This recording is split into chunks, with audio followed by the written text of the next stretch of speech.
यश शिखर गाठावं या उद्देशानं एक सारख्या मार्गानं मार्गाक्रमण करतोय. पांचाल नगरी पर्यंत रणमैदानाच्या ठिकाणी आमचं येणं झालंय. आपण आल्याची जाणीव राजकर्त्याला करून द्यावी. पांचाल नरेश राजन, आपल्या पवित्र आणि पूज्य चरणी अन्य देशाचा राजकर्ता करणं नतमस्तक होतं. सदैव कल्याण, मंगलमय आशीर्वाद.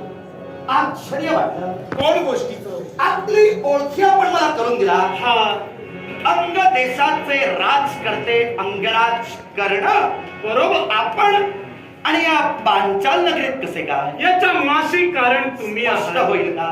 स्पष्ट केल्या व्यतिरिक्त जाणारच नाही. जाऊच नका. जाणारच स्पष्ट नाहीये. कराडीच चला. आणि इथं आलोय ना, उद्देश पूर्ण करेल त्याच वेळी इथून जाईन म्हणजे एवढं. तुमच्या मनात उद्देश निर्माण झाला. साहजिक. तो उद्देश या पांचाल नगराच्या रणभूमीत सफर करून तुम्ही जाणार आहात. होय. बोलण्यावरून, कृतीवरून, हालचालींवरून मला स्पष्ट दिसतंय हा. तुम्ही सुद्धा माझ्या मनात द्वेष निर्माण करून आलेला आहात. आणि तोच दोष. मला तुमच्या मुखातून ऐकायचं आहे. द्रुपदानं काय तुमचं वैयक्तिक घोडं मारलं, काय तुमचं अनहित केलं म्हणून माझ्याबद्दल तुमच्या मनात द्वेष निर्माण झाला. आज कर्ण तुमच्या समोर उभा राहिलाय, वीरस्त्रीला उभा राहिला. याच्या मुळाशी कारण काय असेल तर गुरु होय. आणि गुरु माझ्या जीवनात सर्वश्रेष्ठ मानूनच आज तुमच्या समोर मी वैर्य नात्यानं उभा राहिलोय. गुरु होय. गुरु सर्वश्रेष्ठ बनून माझ्या नेत्रासमोर योग्यच आहे. बोलण्याचा अर्थ सरळ आणि स्पष्ट शब्दात एकच तुमचे मित्र गुरु द्रोणाचार्य यांच्याच आदेशानुसार तुमच्यापर्यंत येण्यासाठी कर्ण तत्पर झालाय. आदेश दिला गेला होय. आणि तो आदेश पाळण्यासाठी कर्ण आपण माझ्या नेत्रासमोर आदेश ऐकूया. एकच राजकर्ते यांना, राजकर्ते द्रुपद यांना बंदिस्त करावं आणि आपल्या चरणापर्यंत घेऊन यावं. ही काय असेल तर माझ्या गुरुनं आतापर्यंत दिलेलं मला ज्ञान आणि त्या ज्ञानाला देणारी ही गुरुदक्षिणा होय. आणि या गुरुदक्षिणेमुळेच हा कर्ण इथपर्यंत आलाय. कर्णराज बोला. तुमच्या मुखातून निघणाऱ्या शब्दांनी अचंबा वाटतोय. कुठल्या गोष्टी? मुखातून निघणाऱ्या शब्दांनी आश्चर्य वाटतंय. आश्चर्य. तुमच्या गुरुनं म्हणे तुम्हाला आज्ञा केली, तुमच्या गुरुला गुरु दक्षिणा मिळवून देण्यासाठी तुम्ही मला चित करण्यासाठी आला. तसं आता तुम्ही बोलून मोकळे झाला. बरोबर. मग मला आधी सांगा, गुरु द्रोणाचार्यांना तुम्ही जर द्रोणांना तुमच्या जीवनात गुरुचं जर स्थान दिला तर आम्हाला ऐकून माहीत आहे एका सूत पुत्राला मी विद्या देणार नाही, एका सूत पुत्राला मी माझा शिष्य बनवून घेणार नाही. हे शब्द द्रोणांचेच होते ना? योग्य ऐकिला. होय की नाही तेवढं सांगा. योग्य ऐकिला. होय की नाही तेवढं सांगा. मी योग्यच आहे म्हणून मांडलेलं आहे. होय की नाही? साऱ्या गोष्टी योग्य आहेत म्हणून सांगणाऱ्यातला नव्हे. मग अयोग्य ही गोष्ट अयोग्य आहे का? मी अयोग्य बोललो. मग ऐकलात ते सत्य हे काय होतं? ऐकलात ते सत्य उत्तर दिलं. ऐकलात तुम्ही ते सत्य आहे. तुम्ही तिथं पाहायला आला होता. मी जे ऐकलेलं सत्य आहे तर गुरु द्रोणाचार्य तुझे गुरु होते विधान सत्य आहे. होय किंवा नाही म्हणायला तुला काय अडचण आहे? मग तुम्हाला त्यातून स्पष्ट झालं नाही? मला स्पष्ट झालं किंवा नाही याविषयी बाजूचा तुला बोलायला गुरुचं नाव घ्यायला गरज नाही का? नाही, गुरुचं नाव घ्यायला चढ असताना तर इथं गुरु समोर मी राहिलोच नसतो. होय किंवा नाही तेवढा सांग. द्रोणाचार्य तुझे गुरु होय की नाही? उत्तर मिळालं ना? नाही अजून मिळालं. होय तर होय म्हण नाही. तुम्हाला जर का तसंच उत्तर तुमच्या उद्देशानं हवं असेल, तुमच्या उद्देशानं उत्तर देतो. गुरु द्रोणाचार्य हे माझे गुरु आहेत. आता जागेवर आहे. जागेवर म्हणजे अजून जागेवरच आहे. जागा सोडली नाहीये. आता तुझी जागा तुला कशी सोडायला लावली? बोला. तर गुरु द्रोणाचार्य तुझे गुरु आहेत. हा. तर गुरु द्रोणांनी एका सूत पुत्राला मी विद्या देणार नाही हे शब्द बाहेर काढले आणि तुला त्यांनी शिक्षा देण्यासाठी नाकारलं. तेव्हा महेंद्र पर्वतावर तुझं जाणं झालं. आणि भार्गवरावांकडून म्हणजे परशुरामांकडून तू विद्या घेतली होतीस. हा. हे विधान सत्य की असत्य? सत्य. मग हे जर विधान सत्य आहे तर नेमके गुरु केलेस किती?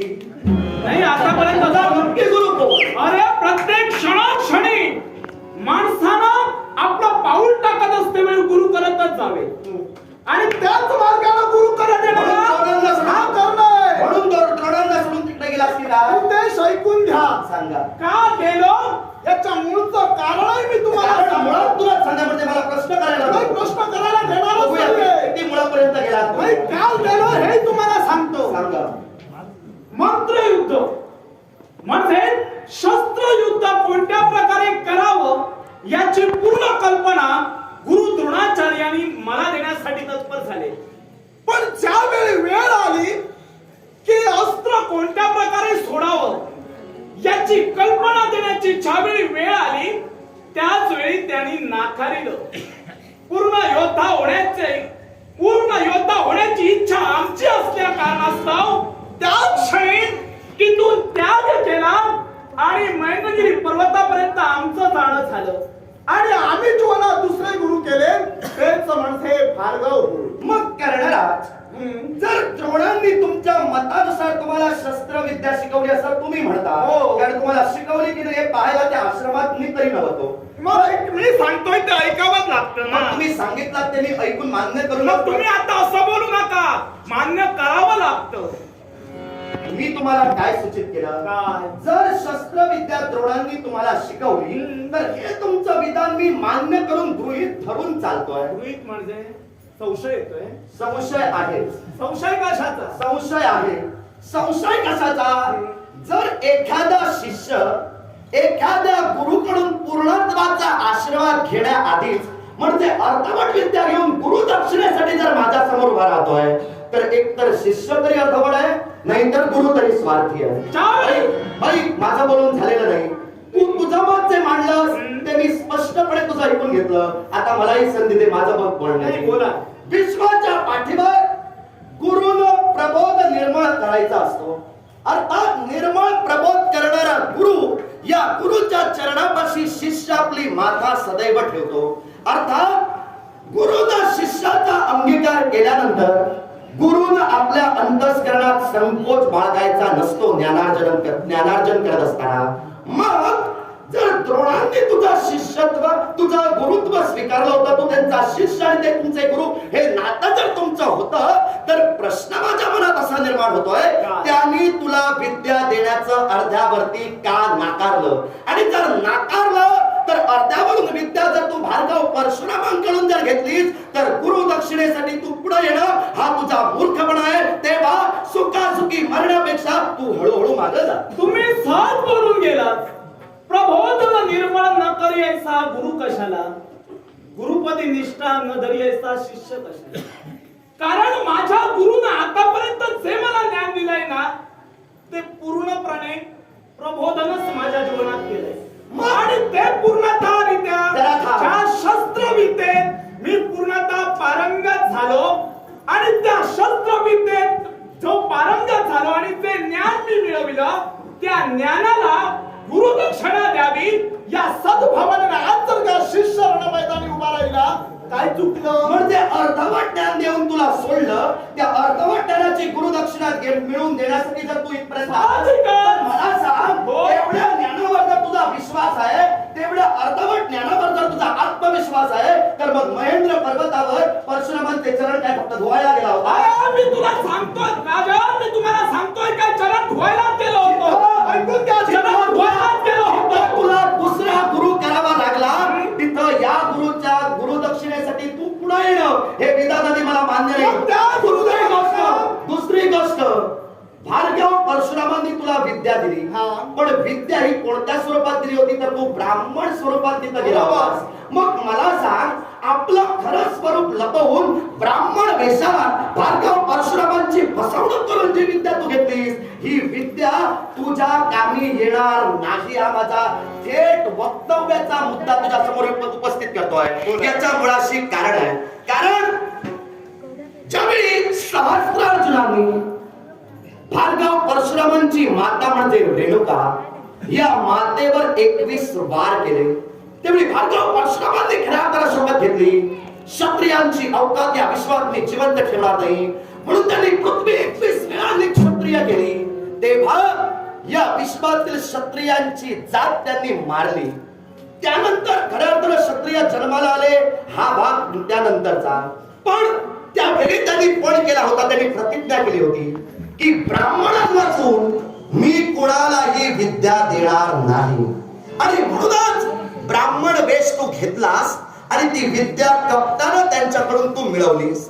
पण एके दिवशी असा प्रसंग घडला, तुझा गुरु म्हणजे परशुराम तुझ्या मांडीवर आपलं मस्तक ठेवून निद्रिस्त झाले.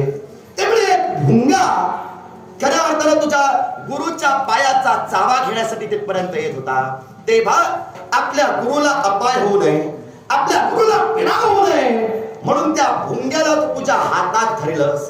त्यानं काय केलं, आपल्या हाता पायाने किंवा तीक्ष्णतेनं तुझ्या हस्तावर वार करायला सुरुवात केली. त्यामुळे तुझ्या हस्तातून रक्त एकसारखं भळाभळा वाहत होतं. त्या रक्ताचा स्पर्श ज्यावेळी भार्गव परशुरामांना झाला त्यावेळी त्यांना जागृती आली आणि त्यावेळी त्यांनी पाहिलं की गुरुची निद्रा भंग होऊ नये म्हणून या शिष्य कर्णानं फार मोठं धाडस दाखवलं. पण हे कृत्य एक ब्राह्मण करू शकत नाही, कारण ब्राह्मणाची सहनशीलता आणि क्षत्रियाची सहनशीलता यात फरक आहे. मग ब्राह्मण वेशात आपल्या समोर जो कर्ण आहे तो निश्चित ब्राह्मण नाही, तो कोणीतरी दुसरा असायला हवा. म्हणून त्यावेळी त्यांनी धारधारणा केली. त्यावेळी त्यांना समजलं की ज्ञानार्जनासाठी माझ्याकडे आलेला ब्राह्मण कुमार नव्हता, तो कोण होता हे त्यावेळी त्यांनी जाणलं. तेव्हा कप्तान आणि चोरून विद्या घेतलीस म्हणून त्यांनी तुला शाप दिला. युद्धाच्या ऐन समयी जी विद्या तू माझ्याकडून घेतलीस त्या विद्याची तुला विस्मृती होईल. मग आता मला सांग, युद्धासाठी माझ्यापर्यंत आलास, मला बंदिवान करून तू घेऊन जाणार हा तुझा मानस आहे. मग त्या शापानुसार युद्धाचा ऐन समय म्हणजे ऐन वेळ युद्धाची जर आता उद्भवली आणि तुला तुझ्या विद्येचं स्मरण झालं तर तू सुखासुखी मरणार. तेव्हा तू कुणाच्याच भानगडीत पडू नाही